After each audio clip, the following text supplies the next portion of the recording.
അങ്ങനെ നാളെ എന്ന് പറഞ്ഞ് 2 മാസം കഴിഞ്ഞിട്ടാണ് കേട്ടോ ഞാനിപ്പോ ജിമ്മിന് പോണത്. മനസ്സിൽ നല്ല രീതിക്ക് മടിയൊക്കെ ഉണ്ട്. ഇനി കുറച്ചങ്ങോട്ട് പോയാലാണ് എല്ലാം അങ്ങോട്ട് ഒന്ന് സെറ്റ് ആവുള്ളൂ. ഇന്ന് ഫുൾ ബോഡിയാണ് ചെയ്തത്. ഇന്ന് വലിയ കുഴപ്പമുണ്ടാവില്ല. ഇനി രാത്രി മുതലാണ് നമുക്ക് വേദനകളൊക്കെ അങ്ങോട്ട് സ്റ്റാർട്ട് ചെയ്യുക. ഇപ്പൊ സാപ്പിയും ജിമ്മിൽ പോലും സ്റ്റാർട്ട് ചെയ്തിട്ടുണ്ട്. സാപ്പിയുടെ സമയം ഒരു 7:30 ആകുമ്പോഴാണ് കേട്ടോ. സാപ്പി ജിമ്മ് കഴിഞ്ഞ് വന്നിട്ടാണ് പിന്നെ ഞാനൊരു 10 മണി 10:30 ആകുമ്പോൾ പോവുക. അങ്ങനെ നല്ലൊരു കുളിയൊക്കെ പാസ്സാക്കി നമ്മൾ ഇതാ തൃശ്ശൂർക്ക് പോവാണ്. അതിന്റെ ഇടയിൽ നമുക്ക് ബ്യൂട്ടി സിൽക്സിൽ നിന്ന് 2 സാധനം വാങ്ങിക്കേണ്ടായിരുന്നു. അതൊക്കെ വാങ്ങിച്ചിട്ട് ഉമ്മയുടെ വീട്ടിലേക്കാണ് കേട്ടോ പോണത്. ഇവിടെ ഇപ്പൊ മതിൽ പണിയൊക്കെ കഴിഞ്ഞ് കാരണം കുറച്ച് ചെടികൾ കുറവാണ്. അമ്മായും നല്ലൊരു ചെടിപ്രാന്തിയാണ് കേട്ടോ. ഇതാണ് പഴയ വീട്. അവിടെ ഇപ്പൊ വേറെ വാടകക്കാരുണ്ട് കേട്ടോ. എന്നാലും നമ്മളിങ്ങനെ നോക്കി നിൽക്കുകയാണ്.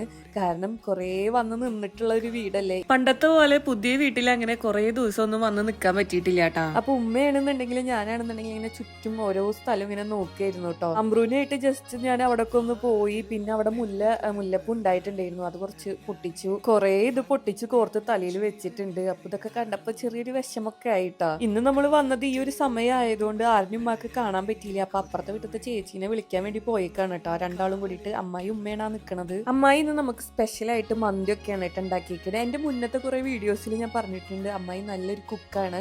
അപ്പൊ നല്ലൊരു അടിപൊളി മന്തിയൊക്കെ ഉണ്ടാക്കിയെന്നുണ്ടായിരുന്നു കേട്ടോ. ഇപ്പൊ നിങ്ങൾ വിചാരിക്കും ജിമ്മിന് പോയിട്ടാണോ മന്തിയൊക്കെ കഴിക്കണേന്ന്. അങ്ങനെയല്ല, ഞാൻ കുറച്ചാണ് കഴിച്ചിട്ടുള്ളൂ. അമ്മായിയുടെ രീതിയിൽ വെച്ച കാരണം ഒരു പ്രത്യേക തരം ടേസ്റ്റ് ഉണ്ടായിരുന്നു ഗൈസ്. കുറച്ച് ഞാൻ വീട്ടിലേക്കും പാർസലാക്കിയിട്ട് ഞങ്ങൾ അവിടെ നിന്ന് ഇറങ്ങി. വീട്ടിൽ വന്നപ്പോൾ മഴയൊക്കെ പെയ്തേക്കണു. എല്ലാ ചെടികളും ഇങ്ങനെ നനഞ്ഞിട്ടുണ്ട് കേട്ടോ. എനിക്കാണെങ്കിൽ ഈ ചെടികൾ നനഞ്ഞിരിക്കണ ഭയങ്കര ഇഷ്ടമാണ് കേട്ടോ. അപ്പോൾ ഇന്നത്തെ വിശേഷം ഇത്രയേ ഉള്ളൂ. നാളത്തെ വീഡിയോയിൽ കാണാം. അപ്പൊ ബൈ.